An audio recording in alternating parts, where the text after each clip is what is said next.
Кыргыз саясатында кызмат тийгенге чейин кайсыл гана бийлик болбосун оппозиция болуп чыга келгендер четтен саналат.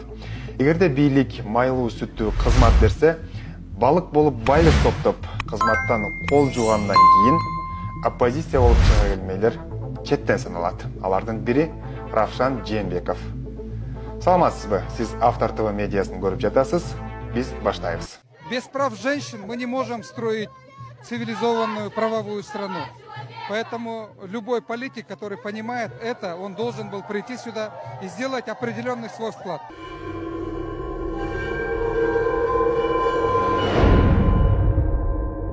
Равшан Жээнбеков мамлекеттик кызматта турганда кайратып деле иш жасабаган.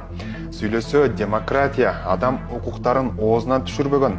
Ал эми депутат болуп турганда кайратып деле мыйзам жазбаган. А бирок кызматтан кетсе эле дароо митингдерден башы чыкпай, мамлекетке зыяндан башка пайдасы тийген эмес. Менин сөзүм курулай болуп калбас үчүн сөз башынан болсун. Öbeke getip kal, aldın götteyin. Eldi şu uçun kılma, getip kalgındı. Az tütüyer, getip kalgındı. Az tütüp salat takırılı. Равшан Жээнбеков өлкө эгемендик алгандан бери майлуу сүттүү кызматтарда иштеп келген. 90-жылдардан кийин Тышкы иштер министрлигинде, андан кийин президенттин аппаратында, кала берсе президенттин жардамчысы да болуп иштеген. Равшан Жээнбеков 31 жашында үлкөн кызматта отурган. Ал 2001 жылдан 2005 жылга чейин мамлекеттик мүлктү башкаруу комитетинде иштеп турганда, бул ишкананы жөн гана башкарбастан эбегейсиз байлык топтоого да жетишкен. Кантип деп ойлойсуз? Азыр тизмектеп көрөлү. Равшан Жээнбеков 2001 жылдан кийин автоматтык түрдө мультимиллионерге айланган десек болчудай. Ал мамлекеттик мүлктү башкарып турган учурда 342 объектини приватташтырып жиберген. Ушул кызматта отурганда тагыраагы 2004 жылы Равшан Жээнбеков Арашан айылынан жер тилкесин өзүнө каттаткан. Ал эми Ысык көлдүн жээгиндеги Асылташ пансионаты кантип Равшан Жээнбековдун намына өткөнүн баарыңыздар жакшы билсеңиздер керек.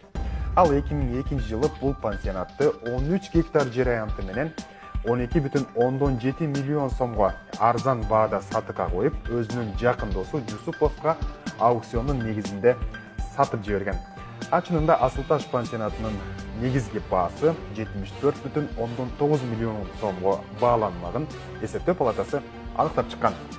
Жусупов 2003 жылы Асылташ пансионатын Асыл Тур жоопкерчилиги чектелген коом деп өзгөртүп, анын негиздөөчүлөрү катары Жусупов 30%, Равшан Жээнбековдун дагы бир досу Куттубек Оморовго 40%, Равшан Жээнбековдун апасы Жайлобаевага 30% үлүшү менен көрсөткөн. Урматтуу көрөрман, Ысык көлдүн жээгиндеги Асылташ пансионаты тууралуу айтылчу сөздөр көп. Бул пансионаттын айланасындагы кызыктуу фактыларды кийинки берүүбүздө ачыктап беребиз. Ар бир бийликте оппозиция болмуш эткен Равшан Жээнбековдун туугандарынын байлыгын уксаңыз, төбө чачыңыз тик турат. Равшан Жээнбековдун аялы Салкын Алимбаевага Ашхабад көчөсүндөгү баасы 14 миллион сомдон ашкан номер 11 үй катталган. Анын аянты 448 квадрат метрге чейин барат. Бишкектин Эркиндик көчөсүндөгү номер 9 үйдөгү аянты 142 квадрат метрге барган базардык баасы 9 миллион сомдук номер 14 батир мурда Равшан Жээнбековдун аялы Салкын Алимбаевага таандык болсо, азыр жакын адамы Жени Эшимбековага каттап койгон. Ал эми Салкын Алимбаеванын эжеси Минаш Алимбаевага Рыскулов көчөсүндөгү номер 34 үйдөгү баасы 9 миллион сомдон ашкан номер 1 батир, Бөкөнбаев көчөсүндөгү номер 192 үйдөгү баасы 8 миллион сомдук 31 батир катталган. Дагы бир тууганы Алимбаева Рахимага болсо, Көкчар айылындагы Мадиев көчөсүндөгү 87 бөлчөк 2 үй катталган. Орто Сай айылындагы Аларча конушундагы 53 үй дагы ага таандык. Ал эми Равшан Жээнбековдун эжеси Мира Жээнбаевага болсо,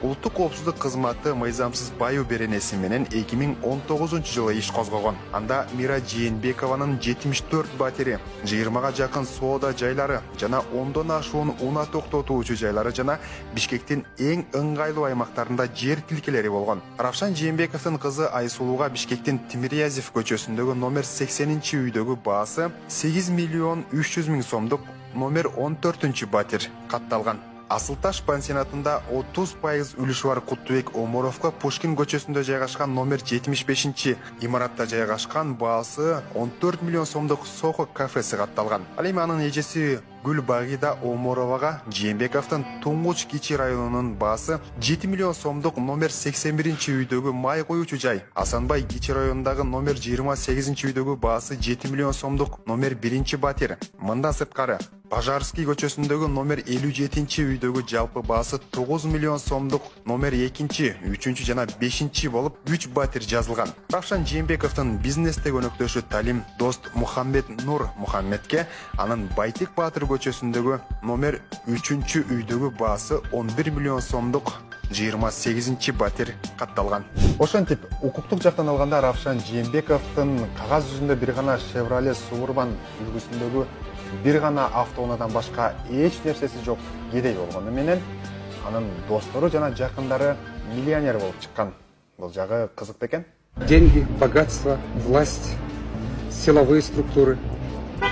Я не могу с тобой конкурировать. Акаевдин убагында эбегейсиз байлык топтоого жетишкен Равшан Жээнбеков Бакиев президент болгондо да жумшак креслодон кургалган эмес. Ал 2006 жылдары Кыргызстандын Малайзиядагы толук кандуу жана ыйгарым укуктуу элчиси болуп, кызматтан кол жуугандан кийин адатынча автоматтык түрдө оппозицияга өтүп, бийликти сынга алууну адатка айландырат.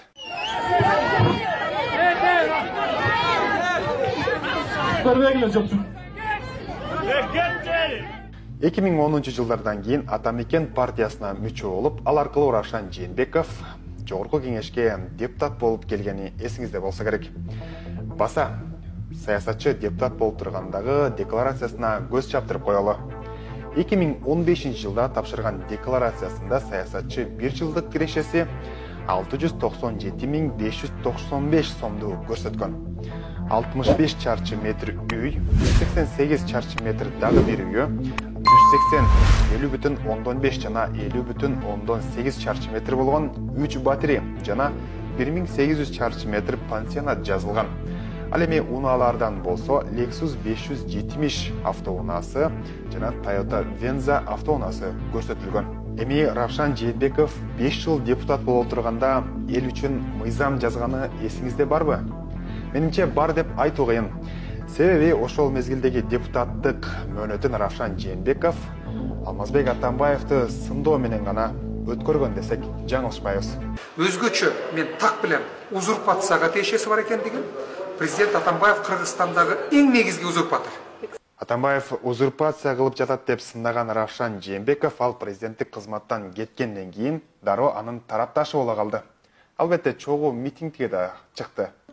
Атамбаев башында турган, мурдагы президент болсо дагы, саясаттан кетсин деп талап кылып аткандар болсо дагы, мен бүгүнкү күндө социал-демократтардын Атамбаев башында турган оппозицияга өттүк дешин толугу менен колдойм. А что, так можно было, что ли?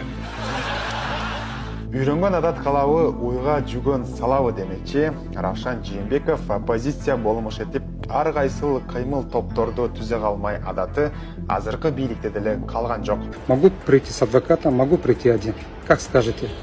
Сотрудники ГКНБ, я возле Первомайского суда, я готов на все, от допросов до тюрьмы. Же дурустап конкреттүү айткан сунушу жок, же кайратуу аткарган иши жок. Айтор элдин көңүлүн өзүнө бордургусу келип жүрөт. Я буду таким президентом.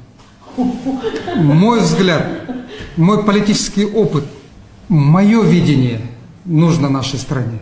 Жалаң гана мамлекеттик кызматтарда иштеп мультимиллионерге айланган чиновник коррупция боюнча сүйлөгөндө абайласа деп сунуштайбыз. Себеби анын мультимиллионерге айланышы дагы күмөндүү жагдайларды жаратат.